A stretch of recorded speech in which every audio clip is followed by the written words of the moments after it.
Thank you for joining us. I'm Bob Myers with Brand Fuel Solutions, and for this episode of Driving Business, we're in the city of brotherly love, Philadelphia, at the Irish Famine Memorial, which has special meaning for today's guest and his company.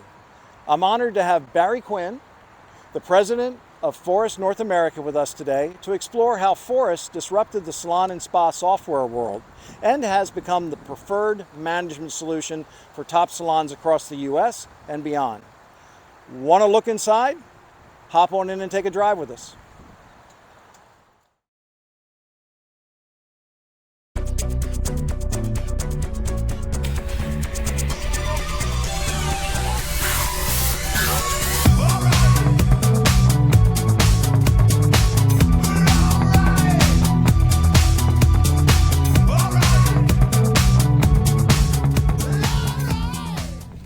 All right, Barry, you ready to take a drive? Absolutely. Let's do it. We just left the Irish Memorial.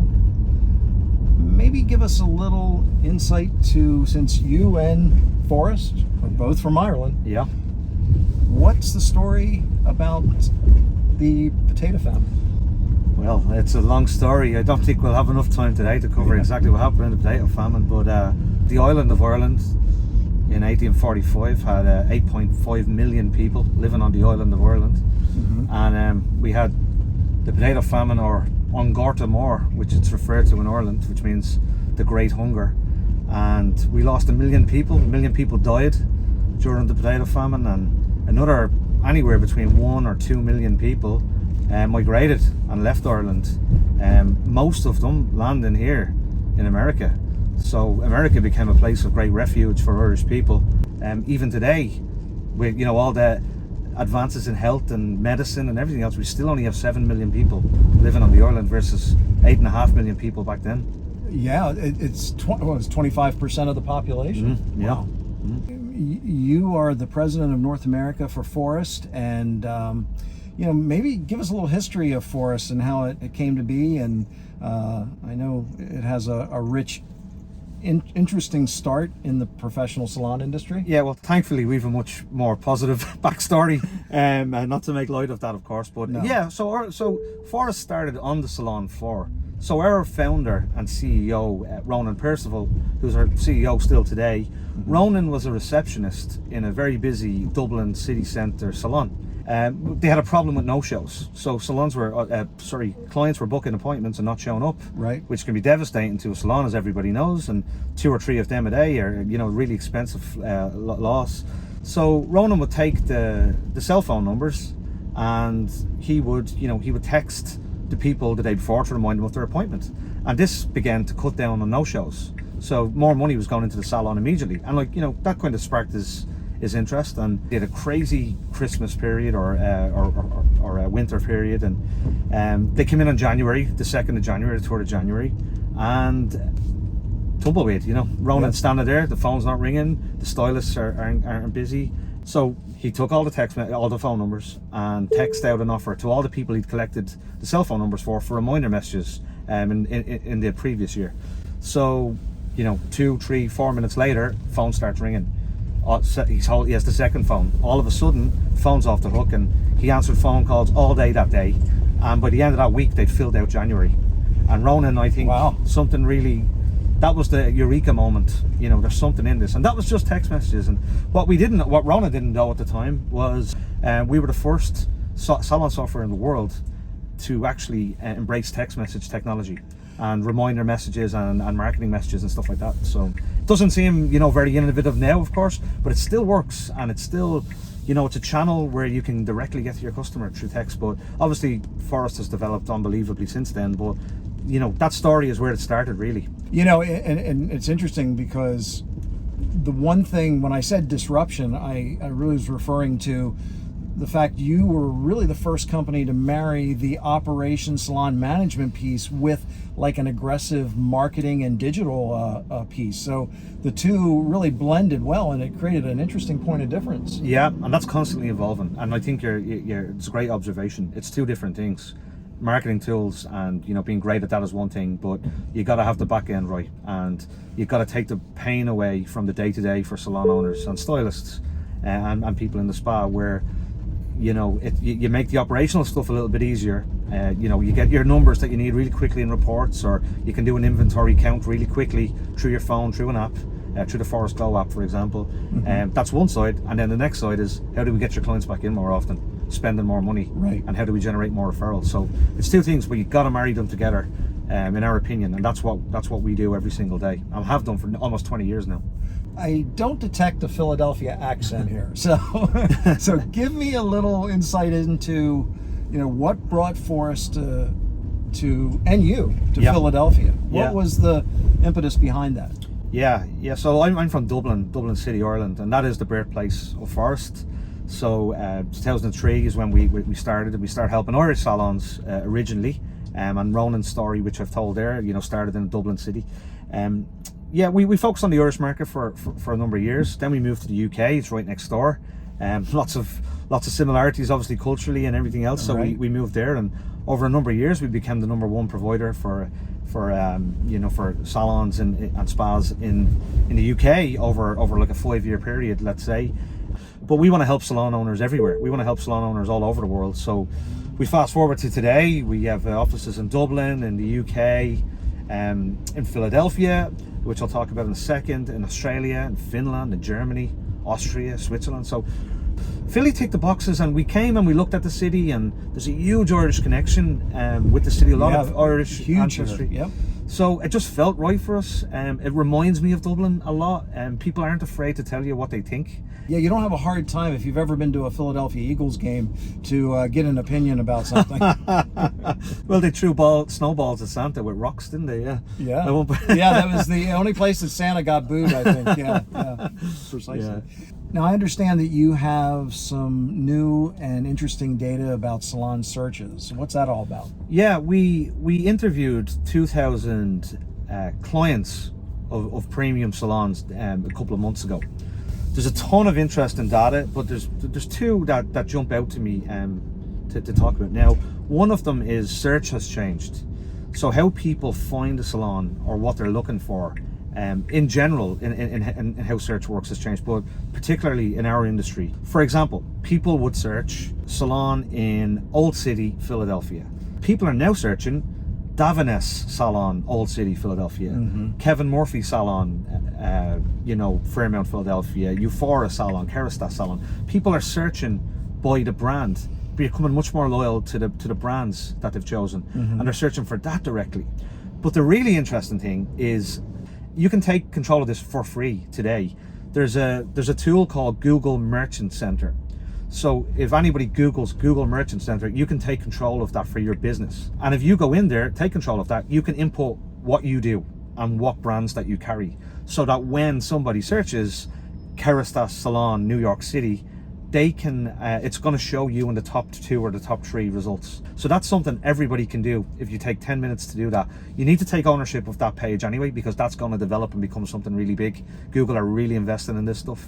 So Google Merchant Center is what to go on, take control of that, input what you do. And the second one, really quickly, was we asked a question around price and how important price was. And price does matter, but it's not as important as most people think.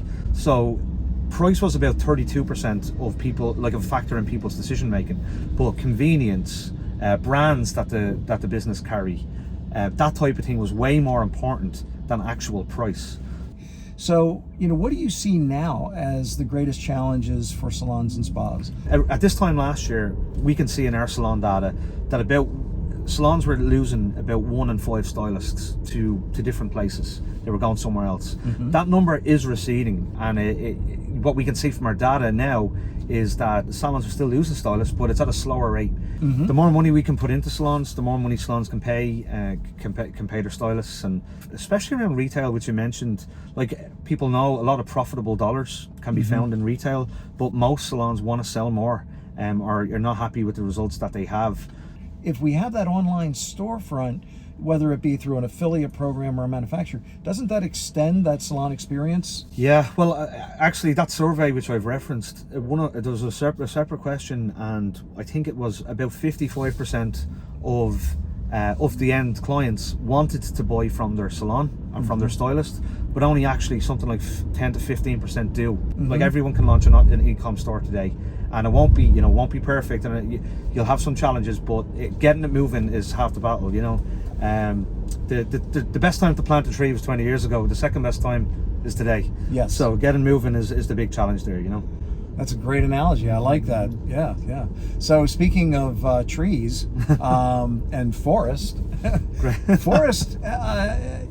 you're not just, it's good to see that you're just not a tech company. You also are now big into giving back. And I guess you always have been to some degree, but you have a new initiative and it's about growth. Tell me more about that. Yeah. I mean, it's in the DNA of Forest and the people to always, over the years have been giving back in general.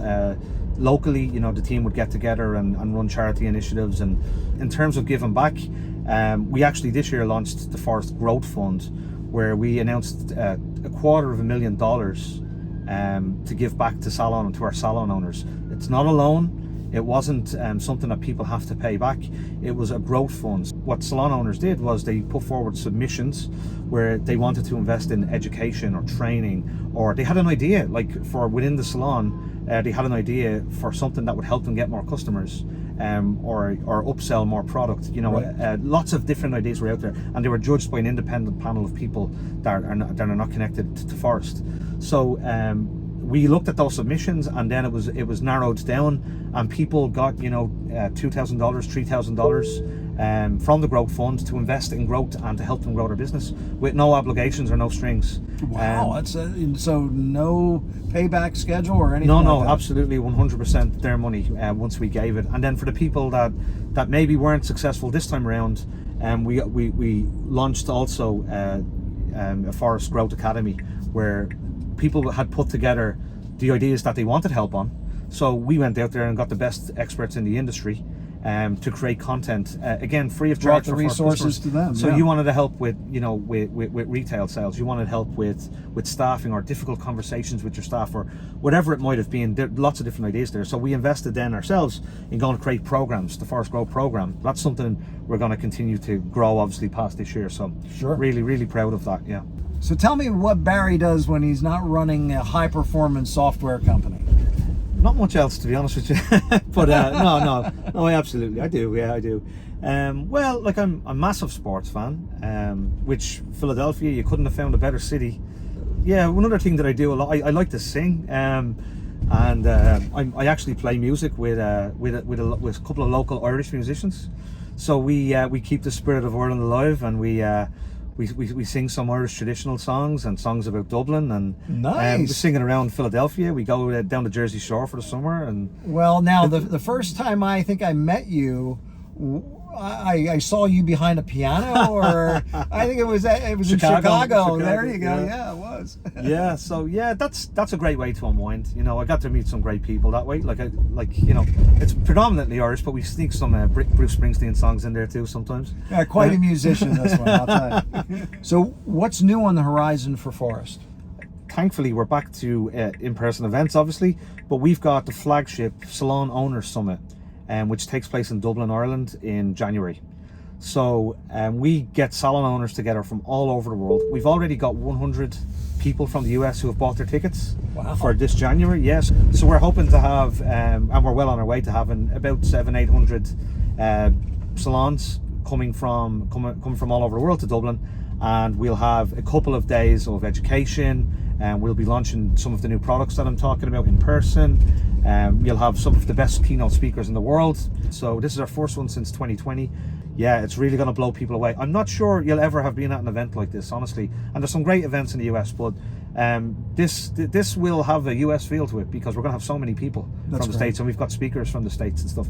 But yeah, if people are interested, check it out. It's, if you want, theforest.com, but if you search the Forest Salon Owners Summit, you'll find out more information. If you want to check it out, you're going to meet some great premium salon owners there, and yeah, we can't wait for it. So definitely check that out. Sounds exciting. So Barry, thanks for being our guest on Driving Business today. It was exciting to hear all of the history behind Forest, and also it was great to kind of start this whole thing out with a piece of history about the Irish Memorial.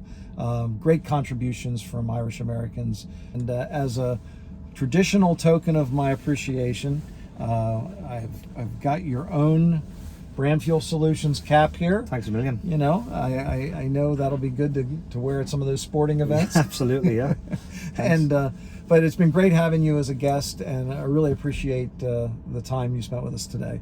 If you're looking to learn more about Forust, you can go to their website at forust.com, which is a PH. And if you're looking at what I do at Brand Fuel Solutions, please come to my website at brandfuelsolutions.com. But until next time, thank you for joining us.